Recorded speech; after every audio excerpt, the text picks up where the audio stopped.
salt dome is gonna fill completely up with this silk stuff? Stop. Salt dome of the cavern? The cavern. The cavern. Do you think that the cavern will fill up entirely with this silt? Over time, it could fill up with silt, or you may end up with just brine at the top. It's hard to say. Right. So it could compromise the top. There's a possibility one day the whole top could fall. Yep. Possibility. That's possible, but if the whole top did fall down at one time, and all this stuff at the bottom is going to come up, how much acreage would it destroy? the volume of brine that's still left in the cavern is the brine, the silt, the contaminated everything. Once that whole top falls, everything's just going to shoot up to the top and it's going to spread. How much is bayous and airport? How much is that going to kill? I can't answer that. I don't know how big that type of event would be, but I can tell you most of the dirt and material that was going to move is already moved. If they shot nitrogen down there and froze the whole thing, wouldn't that stop everything? For a short period, yeah. But that kind of solution is very difficult to even conceive of how you would implement it in a situation like this. It's been frozen before with nitrogen. It's expensive. The crack that's in the actual salt dome, can it run like glass, like a windshield? No, salt is very plastic, and it's difficult to propagate a fracture like in a windshield. Salt is actually, it will actually slowly flow. It's very plastic, so it's difficult to propagate a fracture very far. Yes, ma'am. Yes. 2 weeks ago, you told us that crude oil was on top of the sinkhole. It wasn't diesel. And I asked you if there was a fingerprint to find out where the oil came from. And you showed me 2 canisters, and you said that y'all were sending them to be analyzed. Did y'all get any of that data back? We haven't got the data back now. As soon as we do, we'll take a look at it. We have sampled, we are going to get a sample of crude gas and brine out of a Big Hum production well. We don't have that data. As soon as we do, we're going to share it with the public. Yes, sir. You calculated earlier a theoretical extent of the sinkhole, how far it could go. Without seismic data, how confident are you of that? I'm confident enough to show it to you, okay? I think that's realistic as the maximum extent that subsidence could occur over. As new data come in, though, we may revise it. This is very much, things are evolving, but we're trying to be honest with you on our interpretation of the data as we've got it. So if I didn't feel that was a good representation, I wouldn't have showed it to you. Do you ever think when you leave Bayou Corn, you'll be able to look back and say, I'm 100% sure nothing else will happen to the community? Here's my criteria for that. It's a yes or no criteria. I am a technical advisor to the state and the parish. Here's my criteria for saying it's safe to go back to your homes. And that is, would I put my kids and grandkids back in their homes if they lived there? That's the criteria I'm using mentally to think through. I've got 9.5 grandkids, and would I tell their parents it's safe to go back to Bayou Corn? That's my criteria. So are you saying it's not now? You would not have your grandkids there now? Right now, the evacuation order is appropriate. So that's my question is still not answered. Do you think there will ever be a possibility when you leave Bayou Corn that you can look back and say, I am 100% sure I put my name and reputation on it, that nothing else will happen there? Never. Because I have 2 kids, and no matter what you say, that's my responsibility. I understand that. Okay. Just like you're 9. That's my question. I mean, be honest with me. If you can't answer, just say, I'll never be able to answer. There's nothing that's ever 100% sure. You answered it. Thank you.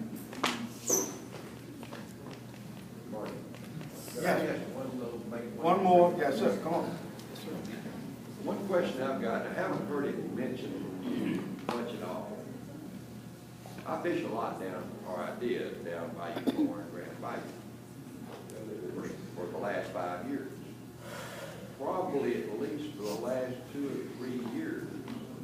Exactly where that pipeline crosses Bayou Corn that runs right alongside of the sinkhole, where it crosses Bayou Corn, there has been 2 sets of bubbles showing up there for that period of time, because I have gone down through there and seen them, and every time I go by them, I think, well, it must be one of those pipelines, slight leak in it, that they're gonna fix it sooner or later if it gets worse.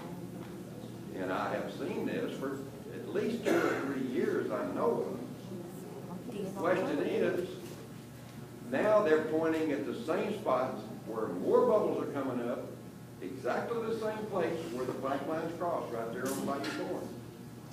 What's the problem here?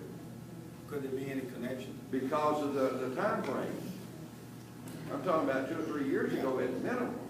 Yeah. And now I'm seeing more bubbles showing up at the same basic location right there. And I swear on a stack of Bibles that is the absolute fact, that because I bypassed those bubbles when I would go fishing. I wouldn't run straight over them, I'd go around them. And that's been at least 3 years. Yeah, I'm sorry, I don't doubt what you're saying in terms of your observation. You folks live down here, you fish down here. I don't have an answer to that.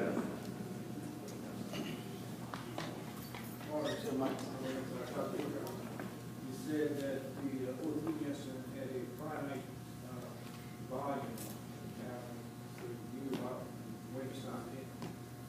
This does not have a finite, well, it has a finite volume, but that volume is not determined. In your expert opinion, how long do you think it would take the gas to trickle up through these 3 sands that you talked about, which is not just that little line, correct?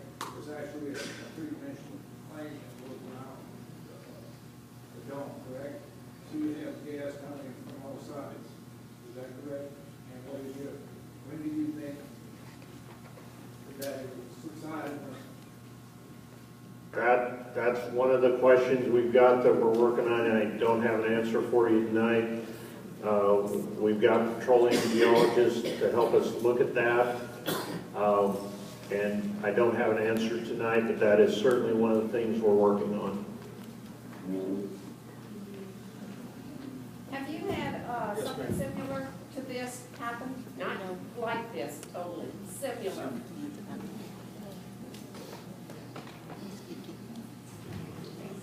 And if so, how long did they stay out? I have dealt with mine collapses. I have not dealt with a salt cavern collapse that has gas associated with it. It's unprecedented, and the gas is the big problem. So I'm sorry, but I don't have a good answer for you. John? Yeah, just dealing with the gas and arc, y'all put 3 vent wells in there. It seems like you're just playing a guessing game. You're putting, number 4. I don't think you know if you're going to get gas there or not. Leroy asked you about putting vent wells where it's apparent that they have gas. You said y'all have no plans for that. Why not? I don't think I said we didn't have any plans. Right now, we're trying to get a well design that works to produce gas. We know where the gas is from the geophysical logs. Now we have to get a well design so we can get the gas out. Well, wouldn't the wells be the same kind of wells that we used in the 03, 04 deal? That's what we tried, and the perforations in all 3 of them are clogged. The last question about the octopus to this part. Why is it taking you guys so long to get this vent well done? And secondly, once you do find gas, do you have immediate plans to put more vent wells on the property? Y'all been reporting on the website for 2 weeks now, where it's going to be ready week, it's gonna be ready in a couple of days. What is going on? Well, keep in mind that the relief well, the vent well that we're drilling is in very close proximity to the sinkhole. And like Dr. Hecox mentioned, we believe the sinkhole forms a pretty good relief well, just by itself. There's a lot of gas venting off of the sinkhole. And it's a big sinkhole, so, and it's a deep vent well. What we're putting in is just to the base of the clay, and it's similar to what Shaw has installed in its 3 relief wells, and it's similar to what Shaw is doing in its 4th, but where this all leads, we don't know. I mean, it's very possible that, let's assume for a minute that it is a finite volume of gas. The oil appears to be finite so far, okay? Maybe we'll get fortunate here and the gas will play out as well.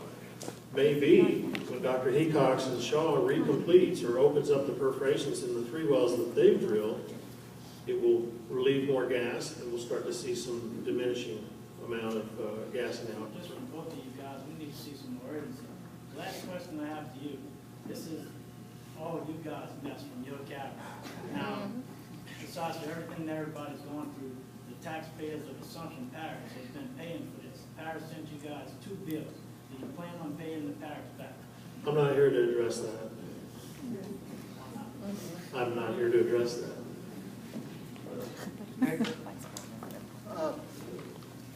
Dr. Hickok, you said the fracturing can only go straight up. It can't do like when a rock hits a windshield, it can't shatter and move out. How sure are you? How do we know that it didn't go up and there's a way that it traveled to another cavern somewhere close by? Could it go 600, 900 feet in another direction? What we've done on the other caverns, we're in communication with all the operators. They have noted that all their caverns are tight. In addition, we sampled the gas in those caverns. We got analytical on the gas in the caverns, and we've looked at the gas that we're dealing with in the sinkhole. The gas we're dealing with has a very distinctly different isotopic signature from the gas that are in the other caverns. So based on the fact the caverns are tight from a pressure standpoint and we are not seeing any of their gas in all the gas samples we've sampled, we're reasonably confident that the gas is coming from the deeper formations. All right, so